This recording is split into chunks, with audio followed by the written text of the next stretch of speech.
अगर आप भी क्लास 12 में हो और अगर 2027 बोर्ड के अंदर 80% लेके आना चाहते हो या फिर 90 प्लस लेके टॉप करना चाहते हो, तो आप सही वीडियो में आओ, क्योंकि मैं आपको मंथ वाइज प्लान दूंगा जो आपको हेल्प करेगा टॉप करने में। अब मेरी बात में आप क्यों यकीन करोगे, तो ये जानो मेरा भी क्लास 12 पे 88% आया था। हालांकि 2% चूक गया था 90 प्लस होने में, लेकिन इसमें भी मैंने लास्ट में कुछ गलती कर दी थी। लेकिन वो कौन कौन सी गलती थी वो भी हम इसी वीडियो में जानेंगे, ताकि आप ये गलती ना करो। तो अभी मई का मंथ चल रहा है और मैं सबसे पहले इसी का टॉपिक लाया हूँ, मई से जुलाई।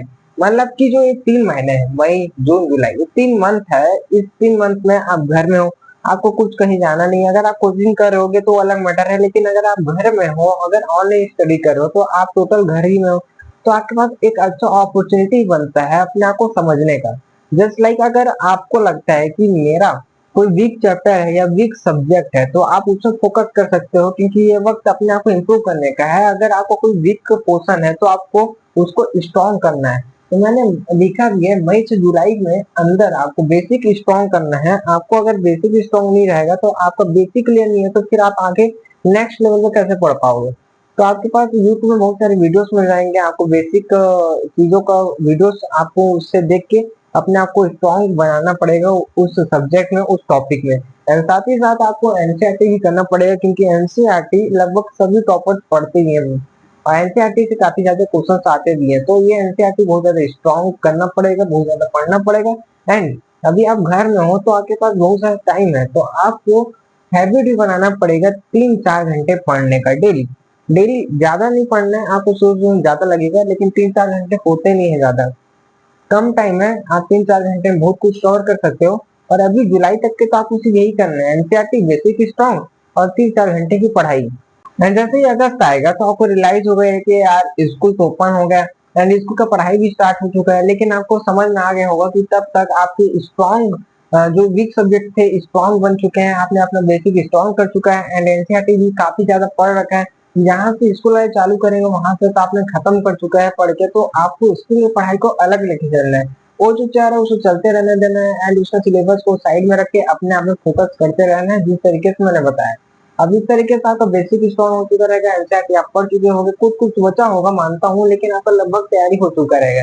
एंड जैसे ही आप अगस्त में आओगे एंड अगस्त अक्टूबर, ये फिर से जो 3 महीना है, अगस्त सितंबर अक्टूबर, ये 3 महीने में आपको फिर से याद रखना है, आपको प्रैक्टिस करना है, क्योंकि आपने काफी सारा पढ़ चुका है, तो अब उसको प्रैक्टिस करना बनता है। प्रैक्टिस करे बिना कैसे बनेगा। एंड प्रैक्टिस ऑफ पीआईक्यू, जो प्रीवियस ईयर के क्वेश्चन पेपर होते हैं उसको उठाना है एंड उसको सॉल्व करना है। इस तरीके से आप जब प्रीवियस ईयर क्वेश्चन पेपर देखोगे तो आपको पता चलेगा कि एग्जाम इस तरह के क्वेश्चन आते हैं, तो आपको मालूम रहेगा कि आपको इस तरह के क्वेश्चन पे ज्यादा फोकस करना है, क्योंकि एग्जाम के थ्रू पे भी आपको पढ़ना पड़ेगा। सिर्फ नॉलेज के लिए पढ़ोगे तो एग्जाम में बिक जाओगे, तो आपको दोनों को लेके चलना है, नॉलेज के लिए भी एग्जाम के लिए भी। तो एग्जाम के लिए याद रखना, प्रीवियस ईयर से आपको पता चलेगी इंपॉर्टेंट क्वेश्चन कौन सा है। एंड प्रैक्टिस कर करके आपको इतना प्रैक्टिस हो जाएगा, जो अगर आपको बनाने का टाइम आएगा ना, तो आप इंस्टीट्यूट से बनाओगे, क्योंकि आपको प्रैक्टिस रहेगा इस वजह से। एंड साथ में याद रखना, आपको पता भी होगा जब आप अगस्त और अक्टूबर में आओगे तो आपको ये पता चल जाएगा कि आपका वीक चैप्टर कौन सा है। अब ये कोई भी सब्जेक्ट हो सकता है, फिजिक्स केमिस्ट्री बायोलॉजी कुछ भी। तो आपको उन चैप्टर्स के, उन सब्जेक्ट के चैप्टर जो आपको पता है कि ये मेरा वीक पोर्शन है, वीक चैप्टर है, वीक टॉपिक है, तो आपको उसमें भी फोकस करना है, क्योंकि अभी आपके पास इतना टाइम रहेगा कि आप वीक चैप्टर को ध्यान दे सकते हो। लेकिन कुछ बच्चे क्या करते हैं कि एग्जाम टाइम जैसे आता है उस टाइम आप वीक चैप्टर उठा लेते हो, तो उस टाइम आपको जबकि रिवीजन करना चाहिए जो आपका हो चुका है, जो आपका अच्छे से तैयारी है, लेकिन बहुत सारे नए चैप्टर उठा लेते हैं या फिर वीक चैप्टर होते हैं वो उठा लेते हैं, तो वो बड़ा मिस्टेक होता है, वो ऐसा नहीं करना है। वीक चैप्टर उठाना है तो आपको अगस्त से अक्टूबर के बीच में ही देखना पड़ेगा, ठीक है। और जैसे जैसे समय बीतेगा आप नवंबर की ओर आओगे, और जैसे नवंबर आएगा तो आपके पास ऐसा लगेगा कि यार अब कम समय बचा है, तो आपको ये भी देखना है कि आपने कितना सारा सिलेबस निकाल रखा है। तो अगर इस तरह के चलोगे तो लगभग आपको तैयारी तो हो चुका रहेगा। आपको नवंबर दिसंबर में ऐसा मौका मिलेगा आपको फर्स्ट टाइम रिवीजन करने का। आपको फर्स्ट टाइम रिवीजन, हालांकि इस बीच में स्कूल में जो टेस्ट होते हैं, एग्जाम्स होते हैं, हाफ ईयरली, क्वार्टर वगैरह वगैरह, तो उस एग्जाम में जब आप चैप्टर को पढ़ोगे, रिवीजन करोगे, तो वो अलग चीज है। लेकिन आपको इस प्लान के हिसाब से जब आपको नवंबर में फर्स्ट रिवीजन करने को मौका मिलेगा, तो आप revision plus sample paper solve करोगे, तो आपके अंदर एक अलग से कॉन्फिडेंस होगा कि यार मैंने काफी सारा पढ़ रखा है और मैंने रिवीजन भी कर लिया। तो इस बात पे आपको ज्यादा टेंशन नहीं रहेगा, आपको बल्कि हिम्मत मिलेगा कि मैंने काफी कुछ कर रखा है। एंड जैसे आप जनवरी में आओगे तो आपको कुछ नहीं बचेगा, आपके पास सिर्फ फुल मॉक टेस्ट देने का मौका रहेगा और साथ में फिर दोबारा रिवीजन देना है। अब रिवीजन रिवीजन इतना क्यों करना है, क्योंकि रिवीजन इतना करना है कि आपने जो मई में पढ़ा था वो आपको पेपर तक अच्छे से याद रहे। क्योंकि आप अगर सिर्फ नया नया चीजों को पढ़ोगे तो पुराना चीज जो है उसको अगर देखोगे नहीं तो कुछ दिनों में भूल जाओगे। तो रिवीजन बहुत ज्यादा इंपॉर्टेंट है और रिवीजन के लिए भी मैंने काफी सारे शॉर्ट बनाए कि रिवीजन कैसे करना है।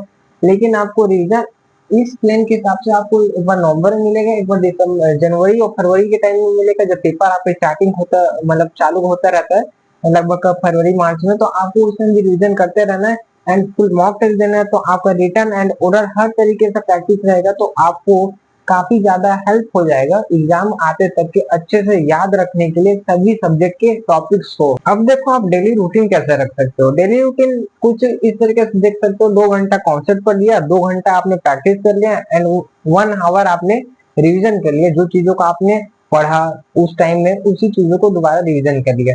इस तरीके से आप रूटीन बना सकते हो। लगभग लगभग 5 घंटे का रूटीन है और आपको का तो आदत हो ही चुका रहेगा। अभी से अगर आप पढ़ना स्टार्ट करोगे 3-3 4-4 घंटा तो आपको उस टाइम तक हैबिट बन जाएगा। तो आपको एग्जाम टाइम में कोई हेडेक का प्रॉब्लम नहीं होगा, ठीक है। तो आप इस तरीके से डेली रूटीन बना सकते हो या फिर अपने हिसाब से भी बना सकते हो, तो आप उसको देख लेना। बाकी मैंने मिस्टेक का बात किया था वीडियो की स्टार्टिंग में, तो मिस्टेक कुछ इस तरीके से कि स्टूडेंट काफी ज्यादा पीआईक्यूज को इग्नोर करते हैं। तो अगर पीआईक्यूज को इग्नोर करोगे तो आपको इंपॉर्टेंट क्वेश्चंस का पता कैसे चलेगा। ये तो बहुत ज्यादा इंपॉर्टेंट है, मस्ट इंपॉर्टेंट है, आपको इसको सॉल्व करके देखना ही पड़ेगा। एंड साथ में एनसीईआरटी को अवॉइड करते हैं, इसलिए मैं एनसीईआरटी को सबसे पहले मंथ में ही रखा हूँ। अभी मई का मंथ चल रहा है, आपको एनसीईआरटी को बिल्कुल हल्के में नहीं लेना, आपको पढ़ते चलना है। एंड साथ ही साथ डिस्ट्रैक्शन डिस्ट्रैक्शन की बात करूँ तो काफी ज्यादा डिस्ट्रैक्शन होता है। फिर फोन का भी डिस्ट्रैक्शन हो सकता है एंड गेम्स का भी डिस्ट्रैक्शन हो सकता है या फिर दोस्त का या फिर कुछ और चीजों का, ठीक है।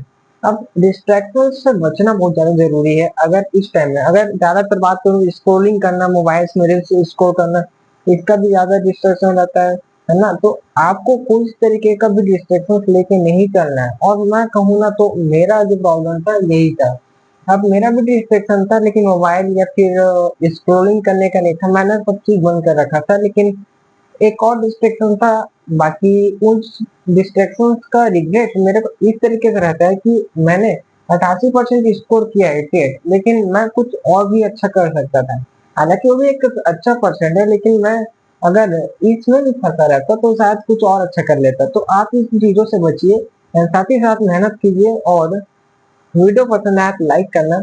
एंड इसी तरीके से मैं हर सब्जेक्ट वाइज का एक रोड मैप लाऊंगा। आपको केमिस्ट्री में किस तरीके से पढ़ना है, फिजिक्स में किस तरीके से पढ़ना है, बायोलॉजी में किस तरीके से पढ़ना है, ताकि आपको अच्छे से हर चीज का कॉन्सेप्ट क्लियर है कि आपको किस तरीके से पढ़ना है। और अगर पढ़ना किस तरीके से पता चल गया तो फिर आप तो आगे अपने आप से पढ़ भी लोगे। तो ठीक है, इस तरीके से वीडियो को एंडिंग करते हैं। अगर वीडियो पसंद आए लाइक करना एंड सब्सक्राइब भी कर लो। मैं मिलता हूँ आपको नेक्स्ट वीडियो में।